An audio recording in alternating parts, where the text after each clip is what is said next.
Amigos e amigas, pais e mães do canal Gold, muito bem-vindos a mais um episódio da série de podcasts Crescendo Junto com Seus Filhos. Rede social, comunicação, como a gente pode ajudar nossos filhos nesses dias de modernos, onde a comunicação é importantíssima no esporte brasileiro? A gente traz hoje Juca Pacheco, um craque, mais de 25 anos de experiência no esporte. Vem assistir comigo, espero que vocês gostem. Hoje vou ter a oportunidade e a felicidade de bater um papo com um cara que há muito tempo eu conheço. Tive pouco contato profissional, infelizmente, mas acho que a gente tem uma relação de respeito recíproca e que eu vou gostar muito de bater esse papo. Trouxe hoje para a gente conversar um cara que tem mais de 20 anos, teve mais de 20 anos no São Paulo, há 4 anos montou uma agência de assessoria de comunicação, a Liga, que hoje é muito forte, muito atuante no mercado, com vários profissionais, vários jogadores de base, que tem uma experiência absurda no meio do futebol e vai poder ajudar a gente naquele caminho de dar orientações, caminhos para os pais e para as mães que têm seus filhos envolvidos no esporte. E, para melhorar tudo isso, ele ainda tem um filho que está jogando, está nas bases aí, tentando a vida como jogador de futebol. Muito obrigado, meu amigo Juca Pacheco, pela oportunidade, pela disponibilidade em vir bater um papo com a gente. Obrigado mesmo pela tua presença, estou muito feliz de estar aqui. Obrigado, Musa. Obrigado, é uma honra enorme aí estar participando dessa discussão, de ter sido eleito um cara que pode contribuir para o debate. Acho que isso aí é fundamental. É um debate rico, profundo, controverso, mas que de grande importância na vida de todo mundo tem filho, todo mundo quer o sucesso do seu filho. E a comunicação faz muito parte disso. Sem dúvida. Então, obrigado.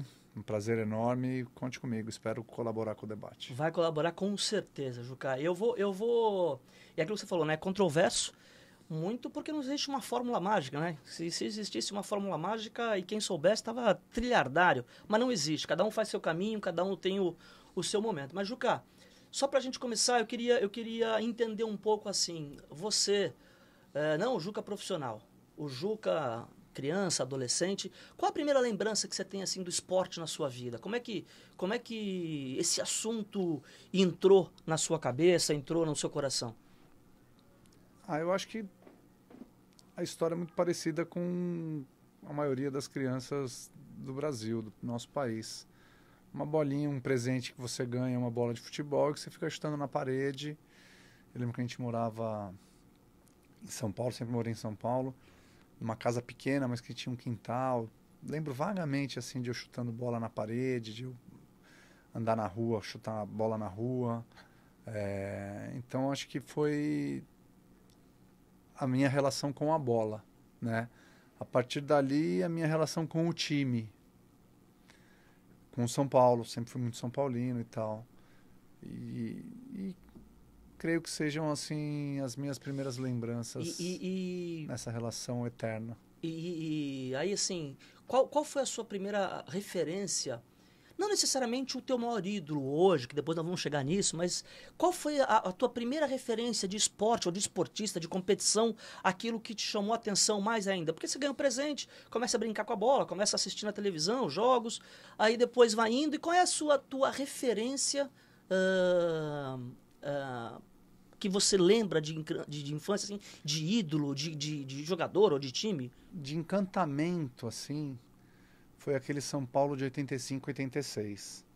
Com o Careca. Os menudos? Os menudos. E de episódio, especificamente aquela final contra o Guarani que o Careca faz. Eu lembro de eu estar com a minha mãe na sala, meu pai jornalista esportivo, a gente vai chegar lá sobre como eu escolhi e tal, não sei o quê. Então, meu pai trabalhou muitos anos no Estadão, na Bandeirantes, e estava no plantão do jogo. E eu com a minha mãe, assim, na madrugada, aquele jogo acho que deve ter acabado, sei lá, 2 horas da manhã. Eu tinha 8 anos, porque eu sou de 78. Nós estamos falando do Campeonato Brasileiro de 86. que ali, se eu não me engano, era janeiro de 87, aí já entendendo um pouco mais a história. Quase certeza que a final daquele ano foi. Cara, é aquele jogo, eu acho que você tá me trazendo uma lembrança de infância maravilhosa.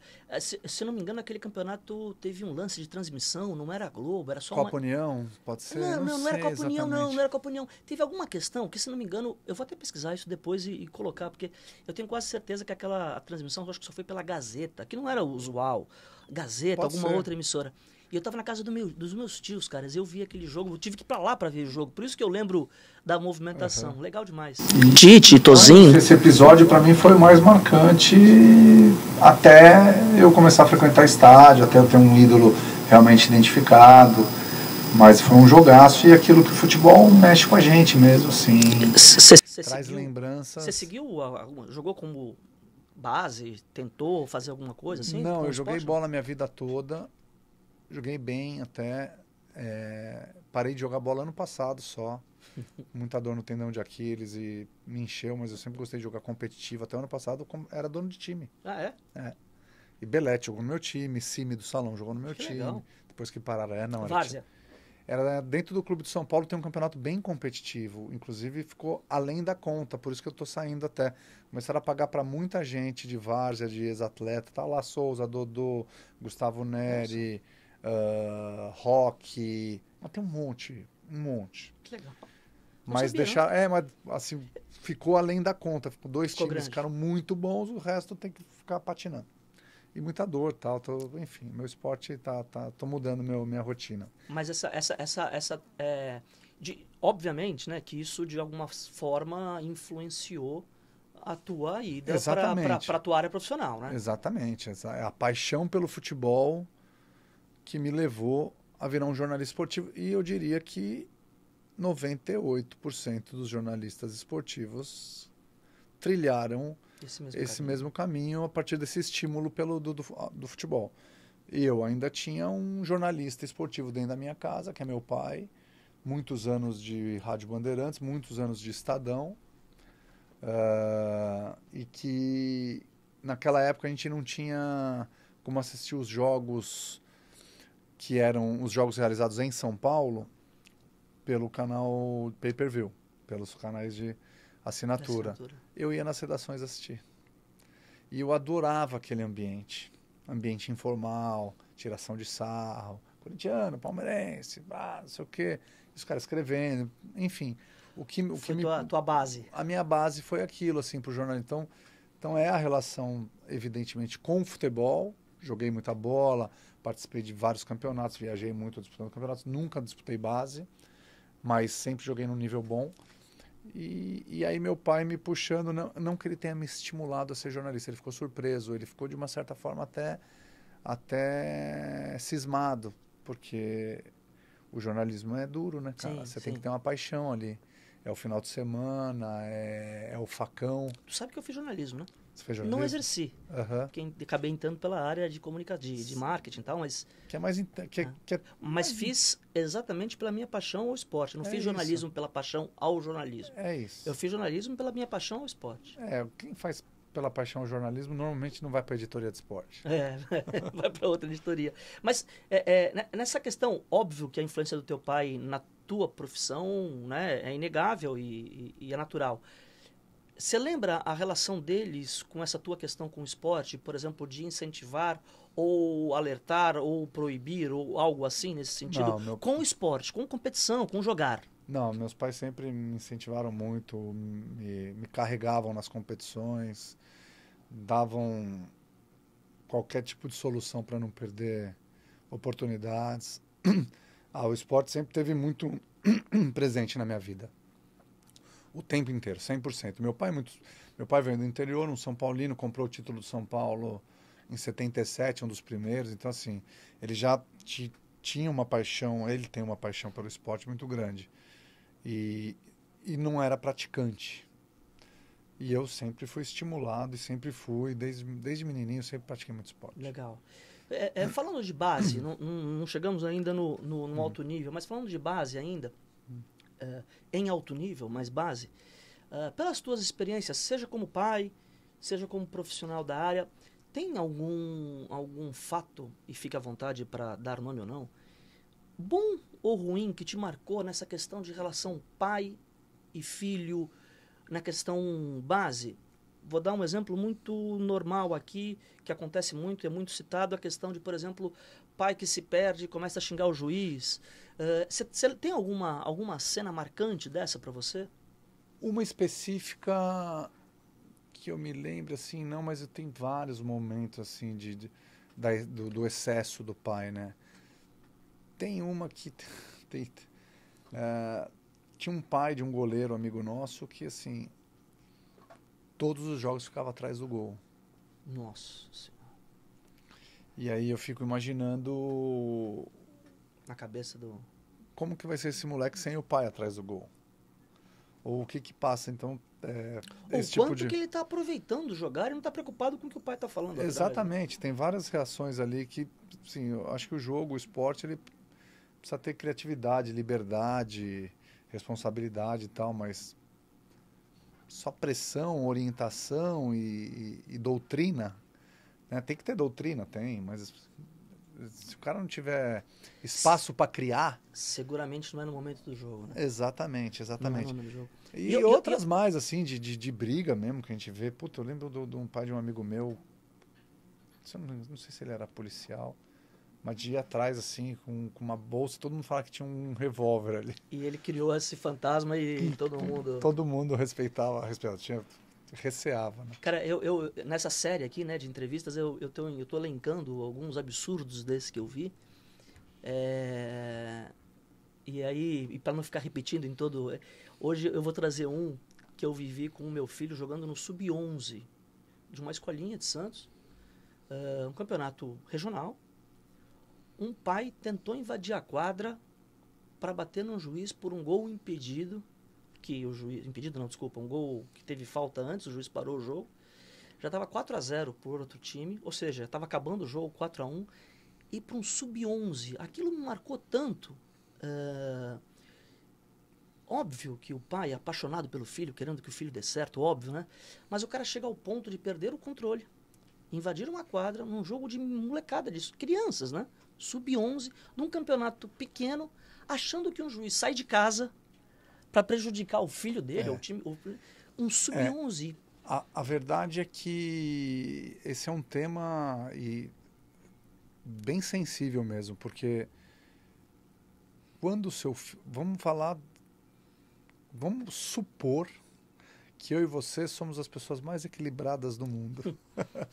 Eu até acho que eu sou um pouco, mas quando o seu filho está disputando uma competição, você está disputando essa competição também. Sem dúvida. Então o sangue corre diferente, o coração bate diferente.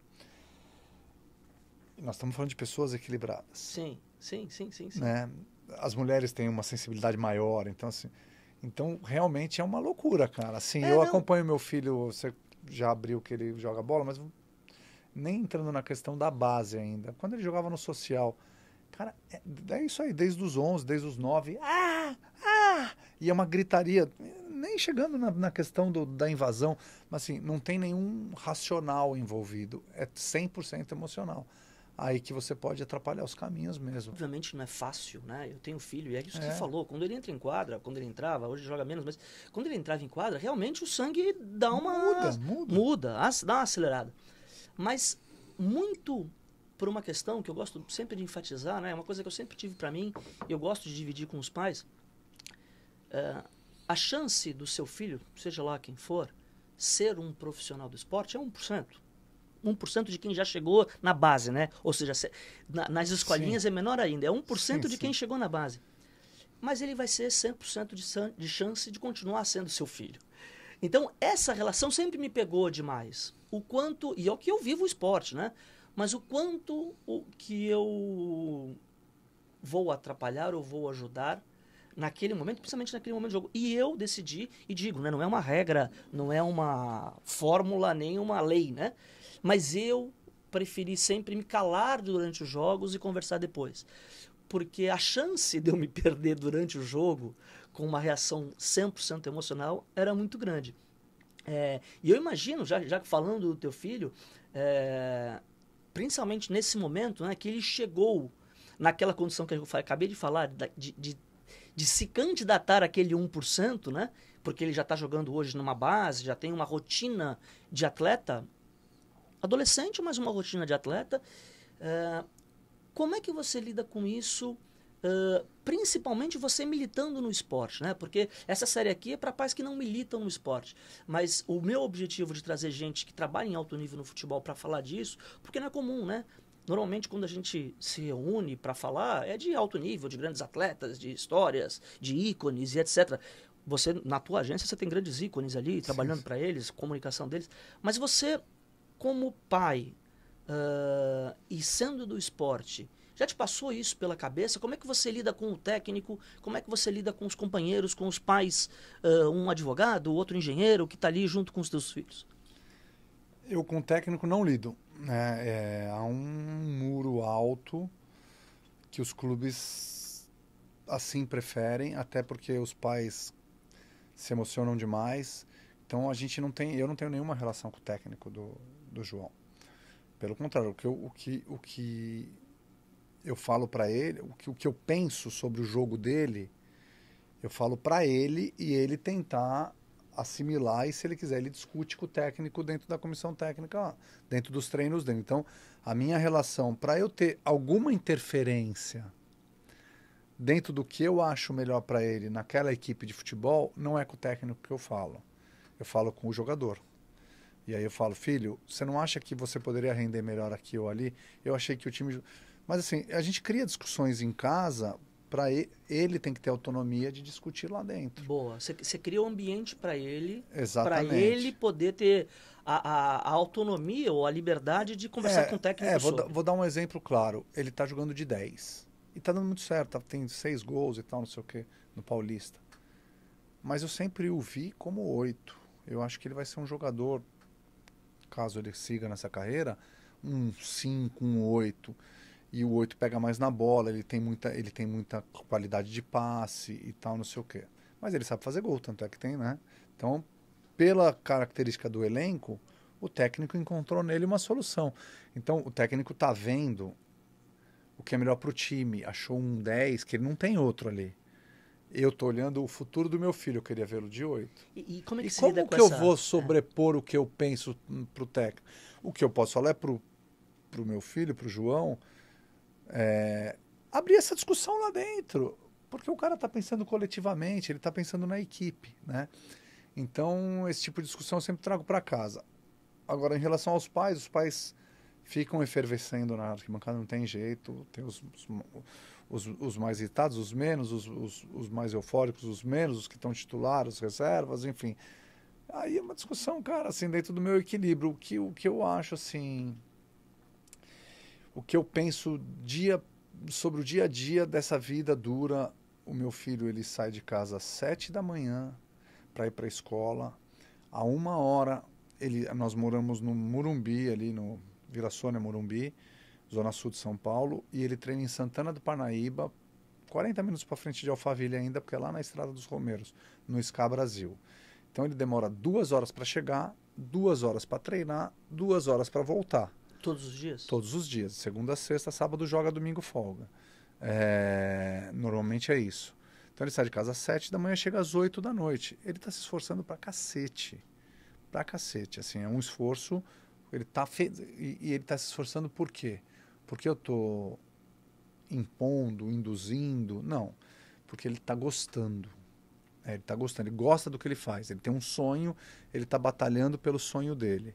Então, assim, enquanto ele estiver feliz, tem que fazer o que está fazendo. Tem que correr atrás dos sonhos. E o que eu penso, assim, eu não deposito o meu futuro nele. Esse eu acho que talvez o X da questão. E aí são diferentes classes sociais, são diferentes realidades e tal. Dê o seu melhor todos os dias. Tem que treinar como se fosse um jogo. Não tem meio termo. Você está lá, beleza, eu não te pressiono para nada. Mas se você faz direito. Perfeito, perfeito. Assim, segunda-feira o treino é piroca, a gente estava falando de não poder falar do vocabulário. Terça, vezes 2. Quarta, vezes 3. Tem que treinar 100% o tempo inteiro. Você pode treinar mal, tecnicamente. Não tem nenhum problema. Mas você tem que estar de corpo e alma naquilo que você está fazendo. Eu ia passar por Juca profissional, mas puta, esse assunto do pai me interessa demais.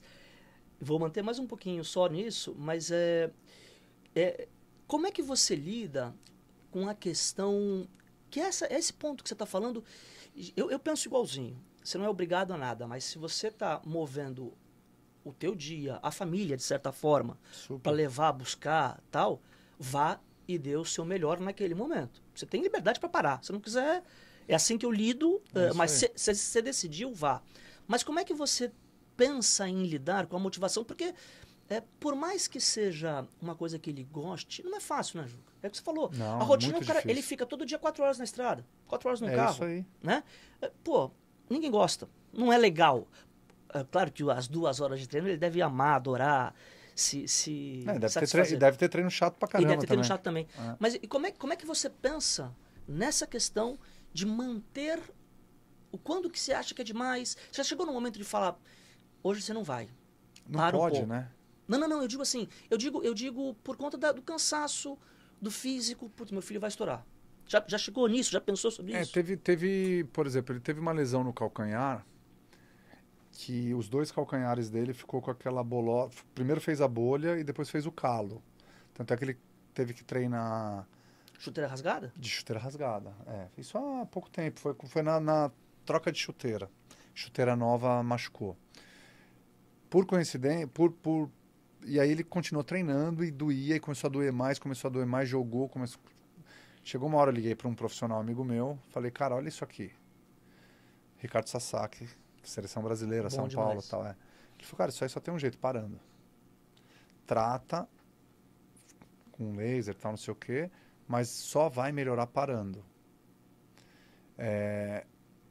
Por coincidência, a gente conseguiu a classificação com 2 rodadas de antecedência. Aí eu falei, João, com quem que eu falo lá? Eu vou sugerir para os caras te pararem. Eu não consigo parar. E aí ele falou, fala com o físio. Isso foi bom. Eu falei com um cara técnico. Sim, que concordou, Aí provavelmente. eu falei, Emílio, você viu o calcanhar? Não, a gente está tratando aqui, tal, não sei o que. Agora a gente conseguiu a classificação. O que você acha de vocês pararem?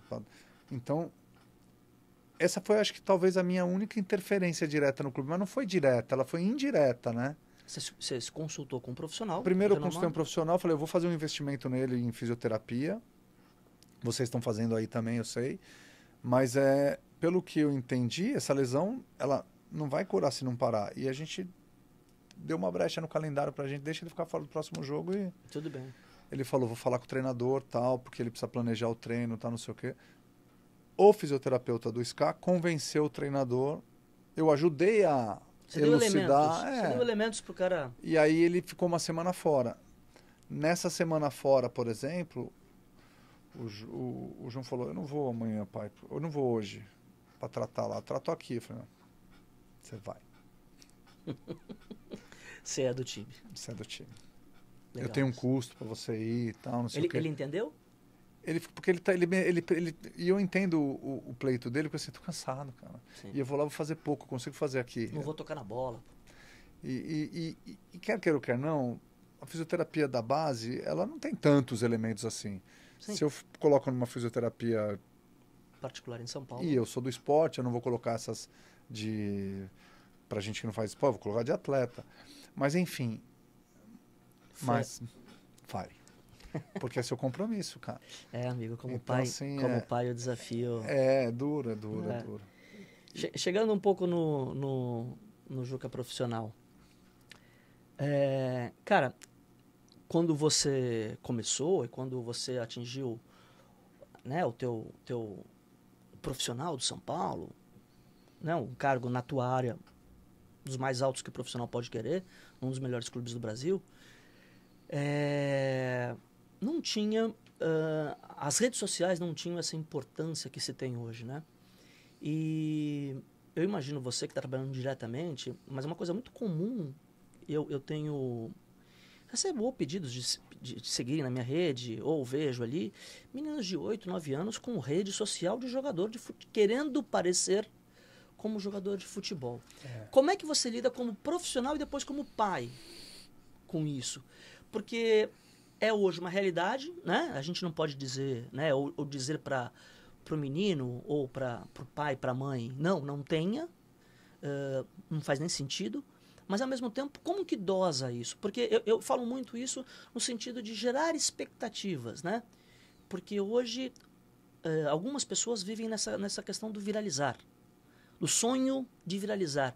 O sonho, às vezes, infelizmente, não é nem ser um profissional, é sonho em viralizar tal vídeo. Tem jogadores de base que são tão virais que aparentemente eles estão jogando para serem influencers.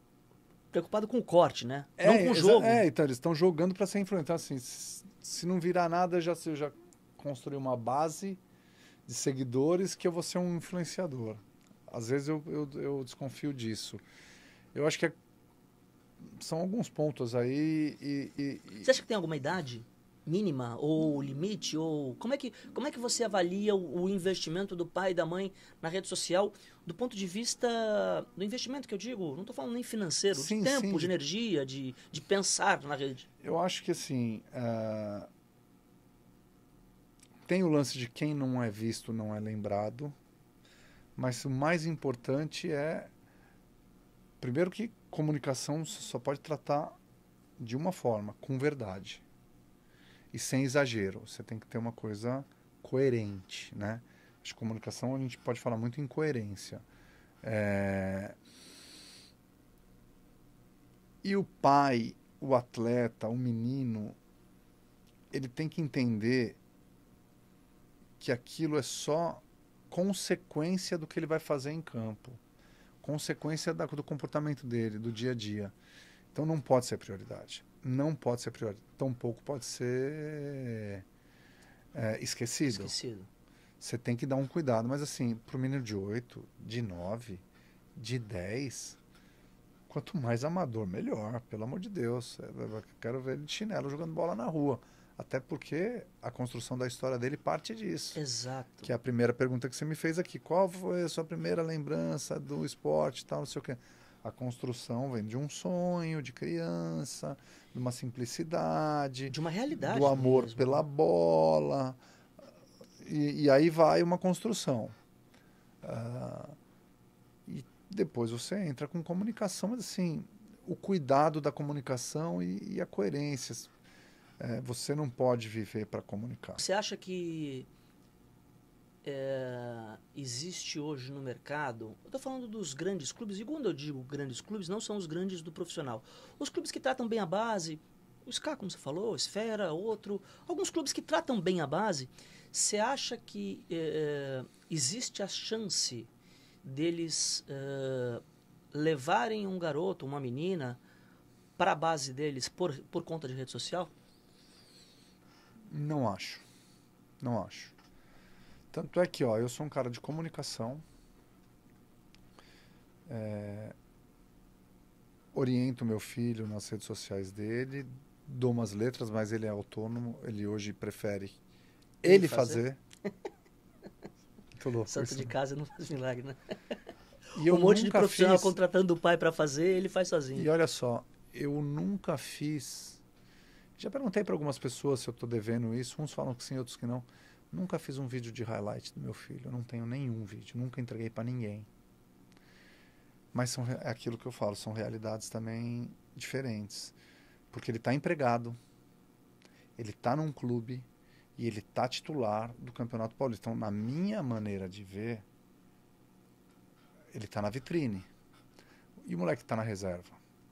Talvez precise. E o moleque que é do norte, do nordeste, talvez um vídeo de highlight, estou falando, um vídeo de melhores momentos, de características. Mas eu nunca fiz isso para ele. E a coisa está andando naturalmente. Eu não tô. A minha força como na indústria, ela está sendo próxima do zero para ele, porque uma das coisas que eu acho que eu não posso me enganar e nem enganá-lo. Sim. A coisa tem que ser uma conquista mesmo, né? Pra gente estar numa página parecida, entender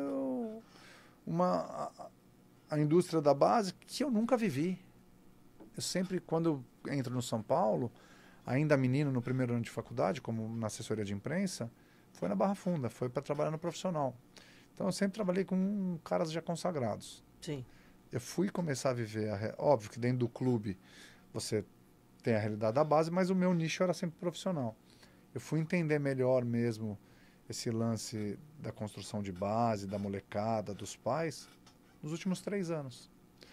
E o meu filho começou mesmo, ele foi ter o estalo de fazer uma avaliação que ele pediu para mim, pai, eu quero, não quero, ele foi eleito o melhor jogador do Interclubes, a gente foi campeão pelo São Paulo, social, e ele foi eleito o bola de ouro do campeonato. Ali ele virou para mim e falou assim, pai, eu quero fazer um teste em algum clube. Picou, Veio dele. Ali, a mosquinha picou ali. Ele falou que tipo assim, preciso subir um degrau. Boa. É isso aí. Então, bom, aí a gente estava falando agora há pouco Comunicação. De 10, 14 anos ali. Nesse momento, exatamente o que o seu filho está vivendo de transição, né? E ele chega naquilo que eu digo que ele entra no grupo do 1%. Aquele 1%, ele vai lutar para ser aquele 1%, que é um menino de 14, 13 anos. Vamos esquecer os meteoros, aqueles fenômenos que acontecem, né, que tem outros nomes que a gente pode ir, mas esses caras realmente são fora da curva e não estão na nossa discussão, né? No skate, por exemplo, eu trabalhei com uma medalhista olímpica de 13 anos. Então, ali é fora da curva, ali é outro... Pelezinha. Exatamente, é outro papo. Falando especificamente daquele menino que cheguei num clube que não precisa ser grande, mas um clube de história, um clube que disputa os campeonatos das federações. Como é que você orienta o trabalho de rede social? Só highlights? Algumas coisas pessoais? O que você imagina de conceito, e de novo, né? Respeitando, claro, que as especificidades de cada região, de cada pessoa. Eu acho que nas suas redes sociais você tem que refletir o que você é. Aquilo que eu falei no momento anterior. Comunicação, ela só tem um caminho, a verdade. Né? Então, se você é um menino ligado à sua família, você tem que transmitir esse valor. Você não precisa exceder, mas você tem que transmitir esse valor. Você tem que valorizar seu pai, sua mãe, seu irmão. Mostrar, né, a sua família dentro de uma limitação também de exposição. Se você joga domingo, é importante você mostrar na segunda-feira ou no próprio domingo, se você tem umas fotos legais, se você tem acesso a fotos, às vezes tem umas do acesso a foto também, né? Sim. Que você jogou, né? Importante você ter um cuidado com o recorte da foto. Pra você passar uma imagem legal. Óbvio, quanto mais novo, menos preocupação.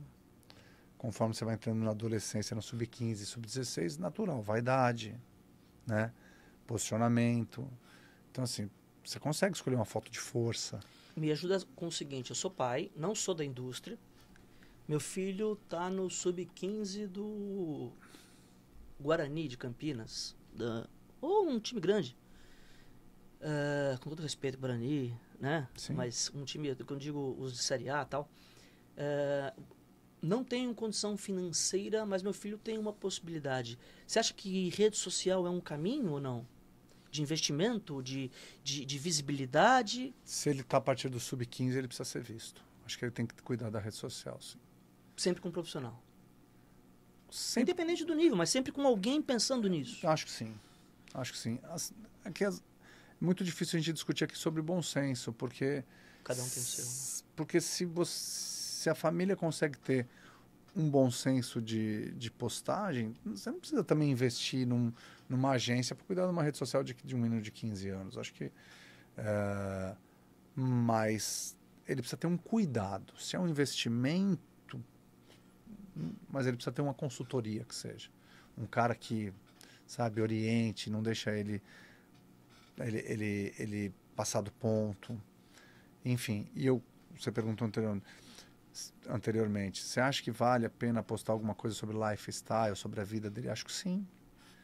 Acho que, assim, a rede social refletindo a verdade, acho que sim, as pessoas têm que conhecê-lo.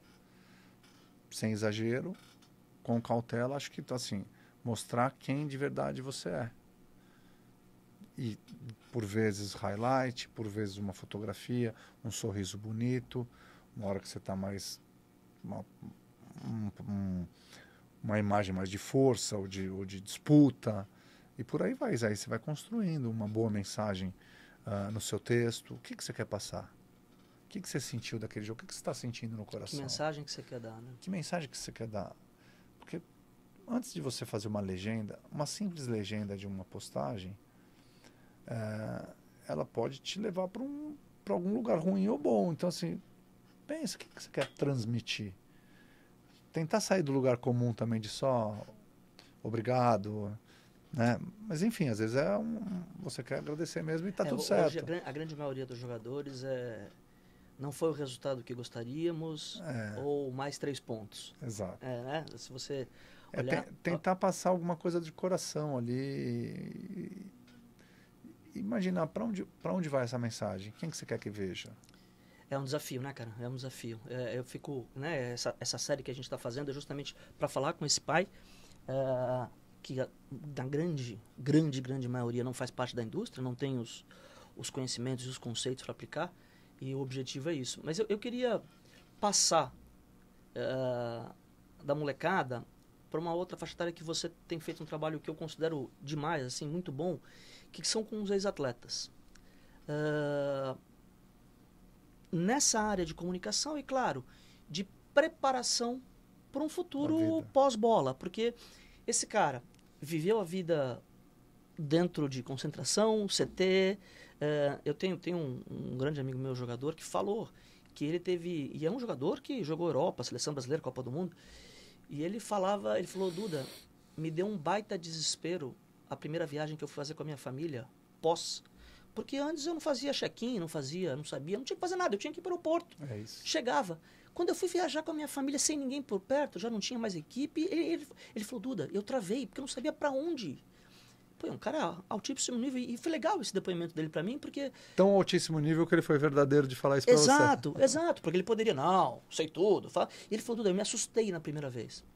Então, e eu vejo que vocês, na tua agência, fazem um trabalho com vários nomes de peso, pessoas de Copa do Mundo, ícones do esporte. Você acha que o caminho da comunicação para esse jogador, ou para esse ex-atleta, é um caminho obrigatório ou é um caminho de escolha de vida?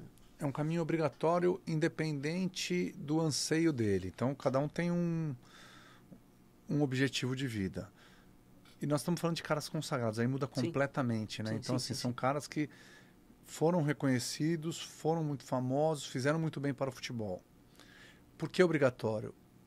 Como fazer essa história não morrer? Obrigatório, independente do cara querer aposentar numa fazenda ou querer ser um comunicador, um comentarista. Então, a gente pensa a gente faz um plano para cada um e com uma receita meio básica, assim, de pegar os grandes feitos da carreira e montar um calendário e tal, não sei o quê, e aí pensar em produções. E todos eles têm muitos feitos, né? Todos eles têm, pelo menos, você consegue elencar. É óbvio que tem os meses das finais, que é onde estoura. É maio, é dezembro, não sei o quê, que aí tem...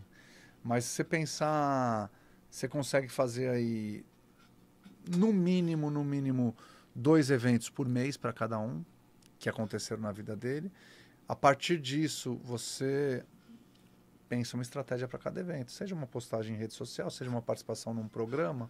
Então, assim, depende muito da agenda do cara, do interesse do cara, mas eu penso que esses caras que criaram história, que tem a rede social veio para ajudá-los a deixar a história viva. Legal. Né? Agora vem o Fábio Santos, virou um comunicador. O Elano está como coordenador técnico do Guarani. Miranda, perfil completamente fechado, baita história.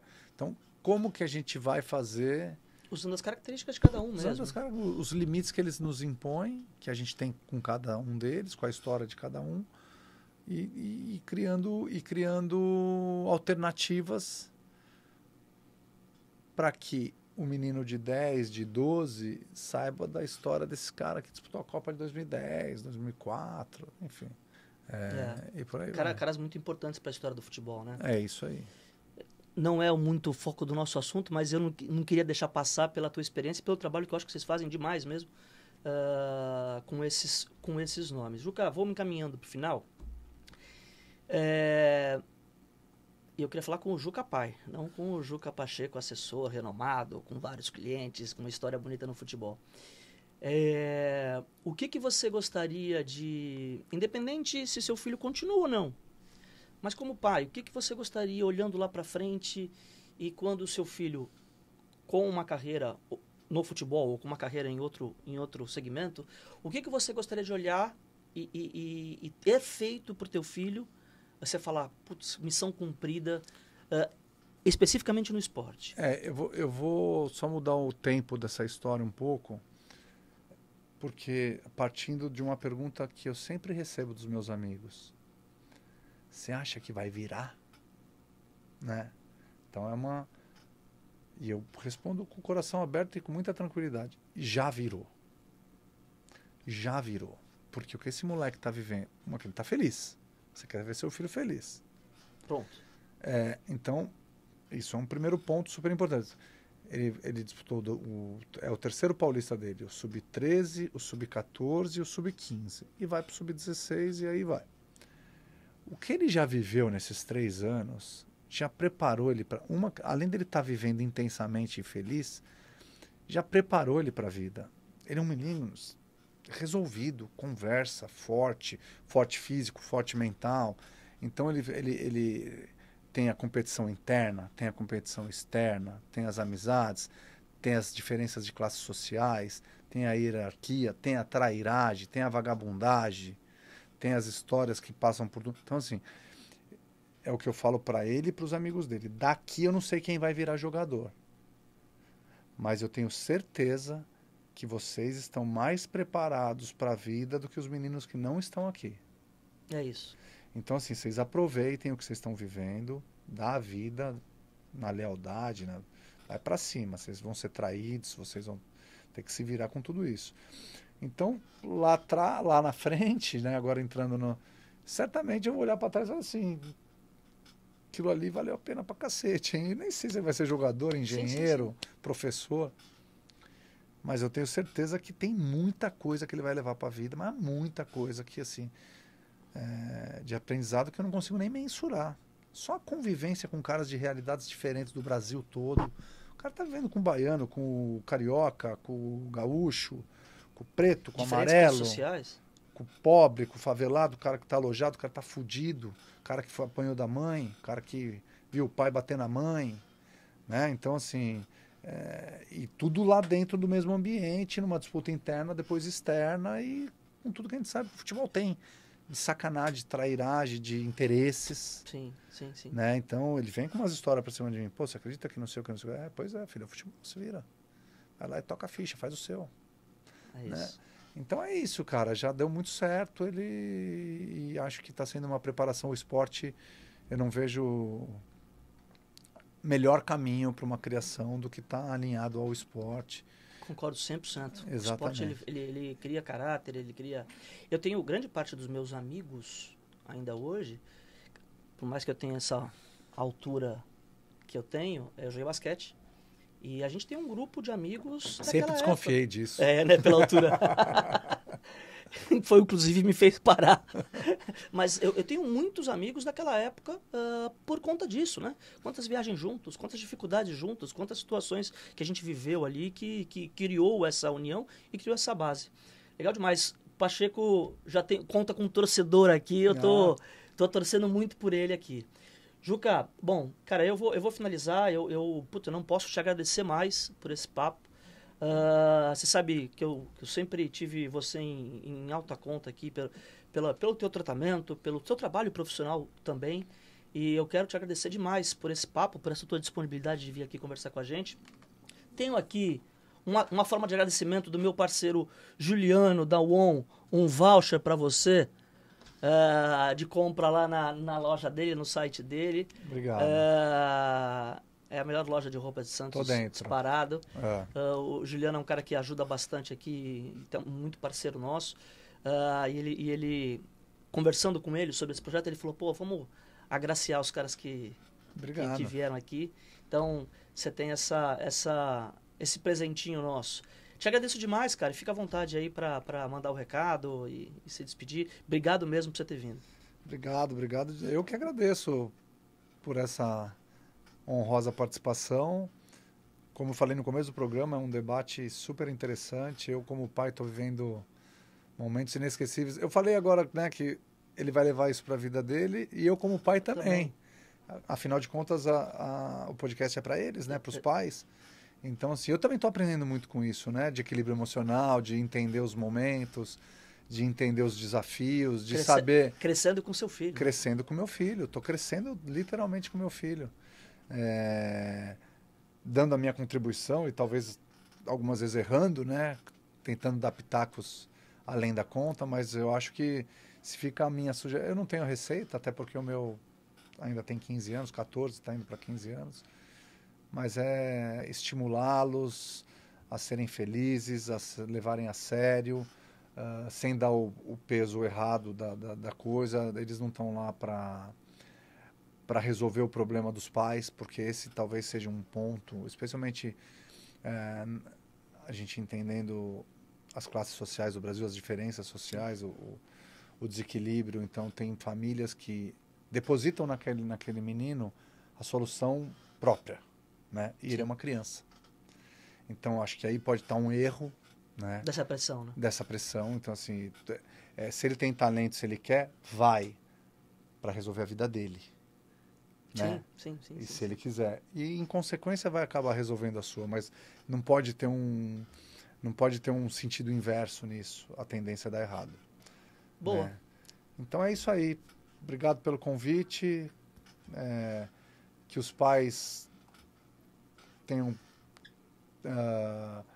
conseguido pegar ou extrair pelo menos uma mensagem aí positiva, uma mensagem que ajude aí na relação pai e filho e para crescerem juntos. Sem dúvida. Acho que hoje a gente fez o famoso barba, cabelo e bigode, porque profissional da área, pai e um baita cara que ajudou, vai ajudar a gente aqui nessa série de podcasts. Obrigado, Juca. Obrigado. Grande episódio, grande papo com o Juca. E, por sinal, ainda aproveitamos o fato dele ser pai hoje de um menino que está nas categorias de base de futebol. Então, a gente teve uma visão 360 graus de tudo o que pode acontecer na carreira de um jovem atleta. Espero que vocês tenham aproveitado. Grande abraço e até o próximo episódio. GOAT.